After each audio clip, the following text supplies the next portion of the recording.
बेली road, boring road, Kankarbagh, कहीं भी आप चले जाइए, गर्ल्स हॉस्टल में जेडीयू की महिला नेता देह व्यापार जैसी चीजों में शामिल है। उसको बताना पड़ता है कि भाई मेरी बच्ची के साथ बलात्कार हुआ है। महिलाएं अपने घर में भी सुरक्षित नहीं है, हॉस्टल में भी सुरक्षित नहीं है, रोड पे भी नहीं। अब तो थाना में भी बलात्कार हो जा रहा है। नमस्कार, मैं भूमि, आप देख रहे हैं निष्कर्ष भारत। आज महिला कांग्रेस के द्वारा प्रदर्शन है बिहार की महिलाओं की सुरक्षा के लिए। वो ये कह रही है कि बिहार की सरकार महिलाओं की सुरक्षा के लिए कुछ भी नहीं कर रही है और जब से ये सरकार आई है महिलाओं के खिलाफ बहुत सारे अत्याचार हो रहे हैं। हम इनसे बातचीत करेंगे और हम जानेंगे कि देखेंगे इस प्रदर्शन में उनकी मांग क्या है और वो क्या क्या सरकार से चाह रही है। ये जो आप लोग प्रोटेस्ट कर रही है, इसका मुख्य कारण क्या है? मुख्य कारण है पूरे बिहार की जो महिलाएं हैं उनके साथ रेप बलात्कार आम बात हो गया है और सरकार इस पे कुछ नहीं कर रहे हैं। सरकार जो है बस हम महिलाएं की वजह से जीतते हैं और हम महिलाएं उन्हें विधानसभा लोकसभा भेजते हैं। उसके बाद ये लोग महिला मुद्दा को भी राजनीतिक में खेलते हैं। बताइए, नीट की छात्रा के साथ देख लीजिए, 4 साल की बच्ची के साथ बलात्कार हो गया खगड़िया जिला में और वो न्याय के लिए उसके माता पिता को रोड पे उतरना पड़ता है। उसको बताना पड़ता है कि भाई मेरी बच्ची के साथ बलात्कार हुआ है। सोचिए, मेरी बच्ची मर गई और उसके बाद हमें रोड पे उतरना पड़ रहा है। ये कैसा न्याय है, कैसा सरकार है?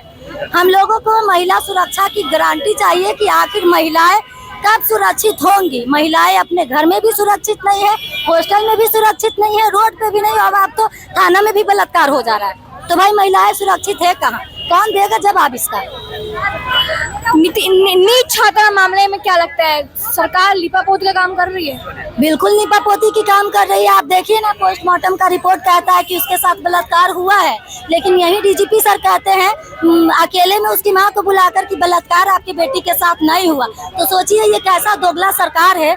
ये दोगला इसकी नीति है कि उस बच्ची के साथ बलात्कार हुआ, वो मर गई, उसकी माँ जो है अभी रोड पे निकली है इंसाफ के लिए। मतलब उसको प्रूव करना पड़ रहा है कि मेरी बच्ची के साथ बलात्कार हुआ है। सोचिए इस माँ को कितना बुरा लगता होगा जब उसे प्रूव करना पड़ रहा है कि मेरी बच्ची के साथ बलात्कार हुआ है, मेरी बच्ची के साथ हत्या हुआ है, मेरी बेटी सुसाइड नहीं की है। तो ये उन सभी लोगों के मुंह पे तमाचा है जो कहते हैं कि भाई लड़कियां सुरक्षित है। बिहार में हम महिलाओं के लिए काम कर रहे हैं। जमीनी स्तर पे सच्चाई क्या है, सरकार से छिपा हुआ नहीं है। एक्चुअली हम प्रोटेस्ट नहीं कर रहे थे, हम सरकार से जो विधायक थे उनसे सवाल पूछने जा रहे थे। ठीक है, अभी हमारे पूरे लोग आए भी नहीं थे, उसके पहले ही प्रशासन ने हमें यहाँ पे घेर लिया। वहाँ पे जाने तक नहीं दे रहे कि हम अपने लोगों से कोऑर्डिनेट करके उनको यहाँ तक ला सकें। तो पहली बात तो प्रशासन भी डरी हुई है, सरकार भी डरी हुई है कि जिस दिन महिलाएं उठ गई इनकी तो खैर नहीं है। हमारा सवाल बस इतना था कि चुनाव के पहले जिस तरीके से महिलाओं को पूजा जा रहा था, देवी माना जा रहा था, उनके खातों में पैसे डाले जा रहे थे, चुनाव खत्म होने के बाद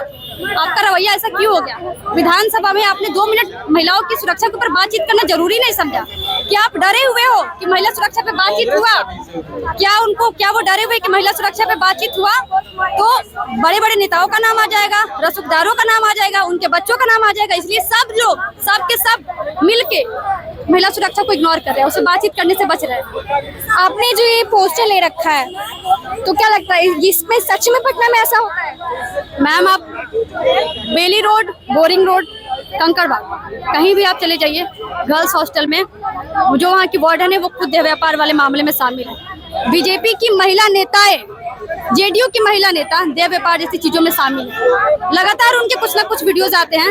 उसके बाद भी ये नीतीश कुमार इतनी बेशरम सरकार है, चुप्पी साधे रहती है। उन महिलाओं को निलंबित तक नहीं किया जाता है।